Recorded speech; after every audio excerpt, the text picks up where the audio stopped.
Hi guys and welcome back to my channel. So in this video we are going to discuss about resumes. तो मैंने कुछ 2 months पहले अपने टॉपमेट के platform पे रेफरल की सर्विस स्टार्ट करी थी एंड मैंने अभी तक 500 प्लस रेज्यूमेस रिव्यू करे हैं. एंड यू नो व्हाट, मुझे लगता था कि यार रेज्यूमे तो बनाना बहुत आसान है. लोग कहते हैं कि उनका रेज्यूमे शॉर्टलिस्ट कैसे नहीं हो रहा है. मैं बहुत ज्यादा कंफ्यूज रहती थी, यार ऐसा क्या कर रहे हैं वो लोग रेज्यूमे में, या ऐसा कंपनीज क्या ढूंढ रही है रेज्यूमे में कि उनका रेज्यूमे शॉर्टलिस्ट नहीं हो रहा है. अब आप लोग चाहिए इसे रेज्यूमे बोलो, रेज्यूम बोलो या सीवी बोलो, बहुत सारे अलग अलग नाम से एंड इन सब का अलग अलग मतलब भी है. बट इस वीडियो में हम लोग इन सब चीजों के बारे में बात नहीं करेंगे. So without any further ado let's get started with the video. So इस वीडियो को मैंने 4 पार्ट्स में डिवाइड किया है. फर्स्ट पार्ट में हम डिस्कस करेंगे कि रेज्यूमे क्या होता है एंड रेज्यूमे को सिलेक्ट या रिजेक्ट करने के पीछे क्या क्या साइकोलॉजी होती है. बहुत ही छोटा सा डिस्कशन होगा. सेकंड पार्ट में हम बात करेंगे कि रेज्यूमे के टेम्पलेट से क्या क्या इफेक्ट पड़ता है, उसके पीछे भी एक साइकोलॉजी है. थर्ड पार्ट में हम बात करेंगे कि उसका कंटेंट कितना ज्यादा मैटर करता है एंड मैं अपने पर्सनल एक्सपीरियंस के बेसिस पे आपको बताऊंगी कि आपके रेज्यूमे में क्या क्या चीजें मिसिंग होती हैं जो कि बहुत ज्यादा आपको लगता है कि ये तो बहुत छोटी सी चीज है, इसको क्या ही जरूरत है, बट वो बहुत ज्यादा इंपॉर्टेंट होती है. एंड फोर्थ पार्ट आपका बोनस टाइप है कि आपको रेफरल के लिए कैसे लोगों को अप्रोच करना है, कौन से टाइम पे, किस टाइम पे एंड किस बेसिस, मतलब जिससे आप रेफरल मांग रहे हो ना उसको आप लगने तो चाहिए कि यार आप वर्थ इट हो. उसको लगे तो यार बंदा ही मेहनत कर रहा है, सारी चीजें कर रहा है, इसको सच में चाहिए. ऐसे नहीं कि जाके बोल दूं मुझे रेफर कर दिया बस हाय हेलो करके तो यार मैसेजेस इग्नोर हो जाएंगे. तो रेज्यूमे क्यों नहीं सिलेक्ट होता है, इसके पीछे भी एक साइकोलॉजी है. मैं कोई एचआर नहीं हूँ, ना मैं कोई रिक्रूटर हूँ, मैं सिर्फ एक कंपनी की एम्प्लॉय हूँ. एंड मुझे इतना समझ में आ चुका है कि यार जब मैं रेफरल नहीं दे पा रही हूँ ऐसे रेज्यूमेस को, तो जो एक्चुअल में बैठे हुए हैं ऐसे लोगों को हायर करने के लिए, जो एक पोजीशन पे बैठे हुए हैं लोगों को सेलेक्ट करने के लिए, एचआर की पोजीशन पे, रिक्रूटर की पोजीशन पे, वो लोग कैसे रेज्यूमेस को रिजेक्ट करते हैं. जब मुझे रेज्यूमे को रिजेक्ट करना पड़ रहा है, मुझे किसी बंदे की प्रोफाइल रिजेक्ट करनी पड़ी है, तो वो तो यार उनका तो काम ही है, वो तो फिर लगातार कितने रेज्यूमेस रिजेक्ट करते होंगे.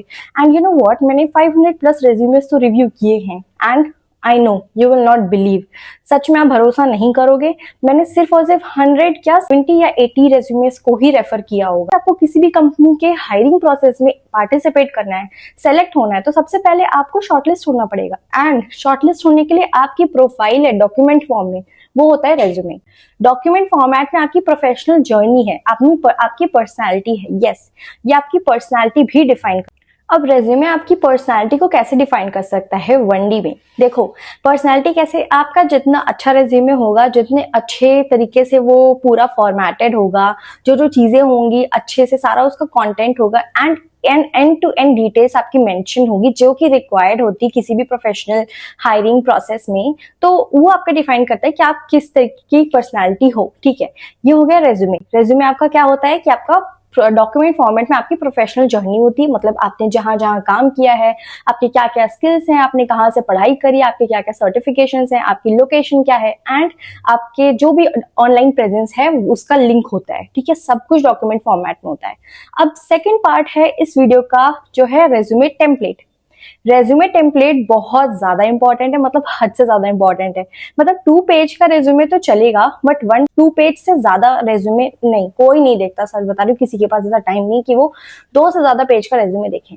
तो रेज्यूमे टेम्पलेट क्यों इंपॉर्टेंट है, जब मैं रेफरल के लिए, मेरे पास ना स्टार्टिंग 15 रेफरल रिक्वेस्ट आई तो मैंने थोड़ा थोड़ा उन लोगों को रेफर कर दिया और कुछ रेज्यूमे तो ऐसे थे कि यार काफी सारी डिटेल्स मिसिंग थी, तो मैंने खुद से मेहनत करके उनको रेफर किया. बट जब मेरे पास यही रेज्यूमे की क्वांटिटी 30, 50, 40 पर डे इतनी रिक्वेस्ट आने लगी, तब मैंने सिर्फ एक बार देखती थी मैं और फिर उनको अगर समझ में आया तो ठीक है, नहीं तो फिर मैं रिजेक्ट कर देती थी. वो कैसे, देखो यार लोग ऐसा बोलते हैं कि रेज्यूमे को रिजेक्ट करने में रिक्रूटर्स को सिर्फ और सिर्फ 6 या 8 सेकंड ही लगता है, बट मुझे नहीं लगता कि इतना ज्यादा लगता है.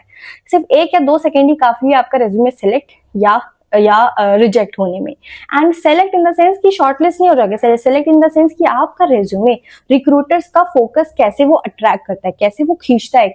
तो रेज्यूमे टेम्पलेट क्या है, देखो यार आज का टाइम हो गया इंटरनेट का एंड काफी सारी चीजें फ्री हो गई हैं. आज से 4 या 5 साल पहले जब आप रेज्यूमे ऑनलाइन बनाने जाते थे, मतलब समझो कि 99% टेम्पलेट्स जो है वो पेड होते थे. बहुत ही कम ऐसी वेबसाइट्स होती थी जो आपके फ्री में रेज्यूमे बनाती थी, मतलब अच्छा खासा टेम्पलेट फ्री में देती थी. ठीक है, तब तक तो बात समझ में आती थी क्योंकि सबको पता था कि टेम्पलेट्स जो है किसी के पास अगर अच्छे टेम्पलेट्स हैं रेज्यूमे में, इसका मतलब उस बंदे ने इन्वेस्ट किया है, नहीं तो कोई बात नहीं, टेम्पलेट्स पे इतना फोकस नहीं होता था। बट आज के टाइम पे रेज्यूमे टेम्पलेट्स अगर आप किसी वेबसाइट पे देख लो, ओवरलीव देख लो, नोवो रेज्यूमे देख लो, टेम्पलेट्स बहुत अच्छे अच्छे हैं एंड वो एकदम फ्री ऑफ कॉस्ट हैं, किसी में भी वाटर मार्क नहीं होता। अब यार आज के टाइम पे अगर कोई इतना गंदा टेम्पलेट बना के रेज्यूमे देता है तो सबसे पहला इंप्रेशन ये पड़ता है, यार ये क्या है। टेम्पलेट दिखाता है कि आप कितना ज्यादा सीरियस हो, तो टेम्पलेट सेलेक्ट करना बहुत ज्यादा इंपॉर्टेंट है। तो अब हम बात करते हैं रेज्यूमे के कंटेंट पे। तो रेज्यूमे का कंटेंट क्या, तो रेज्यूमे में जो सबसे पहले क्या चीज होती है, आपका पूरा नाम, आपका स्कूलिंग, आप पूरी स्कूलिंग लिखनी है, आपने स्कूल कहाँ से किया, कॉलेज कहाँ से किया, जो है पीजी और मास्टर्स कहाँ से किया, सारी चीजें आपने कहाँ से किया, क्यों, ताकि इससे पता चले, और आपके ईयर के साथ कि किस साल में आपने कंप्लीट किया, क्यों, जिससे पता चले कि एजुकेशन गैप है या नहीं। देन आपका एक्सपीरियंस, आपके स्किल्स, आपके प्रोजेक्ट्स, ये सारी चीजें। एंड सबसे ज्यादा इंपॉर्टेंट पार्ट है जिसमें आपकी लिंक्डइन आईडी। देखो आज के टाइम पे लिंक्डइन बहुत ज्यादा कॉमन चीज हो गई है, कुछ फिर से मैं बोल रही हूँ, वही 5-6 साल पहले लिंक्डइन इतना ज्यादा कॉमन नहीं था।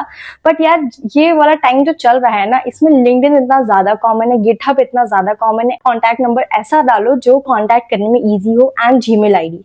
ठीक है, अब हम बात करते हैं लिंक्डइन क्यों जरूरी है। देखो जब मेरे पास रेज्यूमेस आ रहे थे तो यार कुछ ना ऐसी जगह से आ रहे थे, एक तो लोकेशन भी नहीं, काफी जगह मेंशन है, लोकेशन का भी बहुत ज्यादा इम्पैक्ट पड़ता है, बट उतना नहीं। बट अगर आप रेफरल के लिए अप्लाई करो तो उसमें पड़ता है। ठीक है, अब लिंक्डइन के लिए बात करते हैं। तो मेरे पास जब रेज्यूमेस आए तो मैंने सोचा यार, कभी कभी मुझे लग रहा था, मैं उनको वेरीफाई करी थी कि यार ये बंदा सही है नहीं, कहीं गलत रेज्यूमेस तो नहीं आ गए मेरे पास।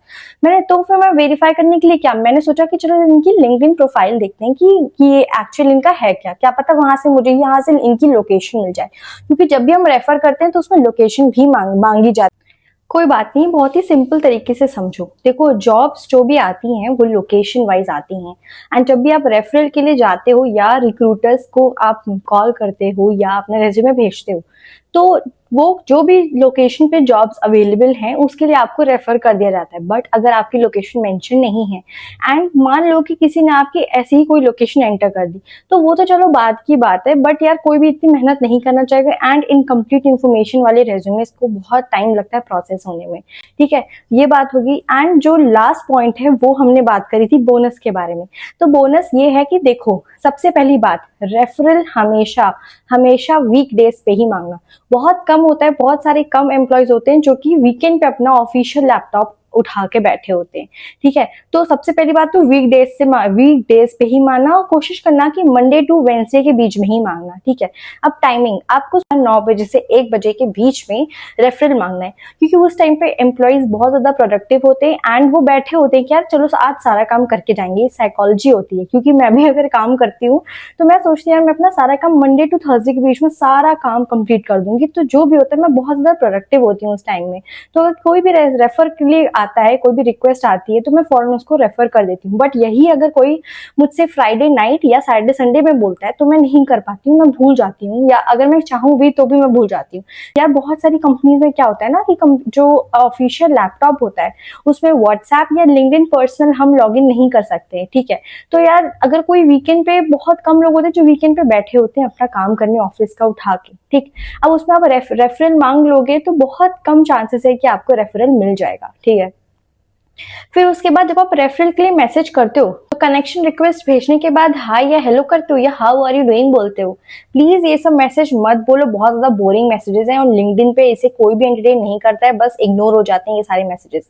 आपको क्या करना है रेफरल के लिए, आपको जिस कंपनी के बंदे से रेफरल लेना है पहले आप खुद अपना होमवर्क करके आओ, क्योंकि कंपनी के करियर पोर्टल पे जाओ एंड जॉब फिल्टर करो अपने एक्सपीरियंस के अकॉर्डिंग एंड जॉब आईडी निकालो। ठीक है, फिर उसके बाद उनके सारे एम्प्लॉयज को ढूंढो लिंक्डइन पे एंड फिर उनको कनेक्शन रिक्वेस्ट के साथ ये सब टाइप करो कि रेफरल के लिए बहुत लंबे लंबे मैसेजेस मत भेजा करो, बहुत जल्दी इग्नोर हो जाते हैं। ठीक है, तो रेफरल, अब यार मेरे साथ क्या हुआ कि काफी सारे लोगों ने मुझसे रेफरल तो मांगा बट उन्होंने जॉब आईडी ही नहीं दी। अब मेरे पास जब स्टार्टिंग में 15 या 20 ही रेज्यूमे आ रहे थे तब तो मैं उनकी स्किल्स और उनके एक्सपीरियंस को देख के मैं उनको रेफर कर दे रही थी। बट जहां यहाँ रेफरल्स, यहाँ रेज्यूमे की क्वांटिटी बढ़ी, 50-60, एक दिन में 20-20, 30-30 रेज्यूमेस मेरे पास आने लगे, तो मैं देखती थी जॉब आईडी नहीं है, मैं उसको ओपन ही नहीं करती थी और फिर वो रिक्वेस्ट अपने आप एक्सपायर हो जाती थी। मतलब देख रहे हो यहाँ पे कोई जानबूझ के आपको रिजेक्ट करने नहीं बैठा है, काफी सारी चीजें इग्नोर हो जाती हैं जब आप पूरा डेटा नहीं दोगे। ठीक है, ये बहुत ज्यादा पीछे इसकी भी साइकोलॉजी है, आप समझ रहे हो ना बात को। तो जॉब आईडी भेजो, एंड अगर कोई बंदा आपसे कह रहा है लिंक्डइन पे कि आप अगर आपको वो अपनी पर्सनल मेल आईडी या ऑफिशियल मेल आईडी शेयर करे कि आप यहाँ पे रेज्यूमे शेयर कर दो, तो बिना कोई सवाल जवाब के डायरेक्ट रेज्यूमे शेयर कर दो। I will see you in my next video. Bye bye.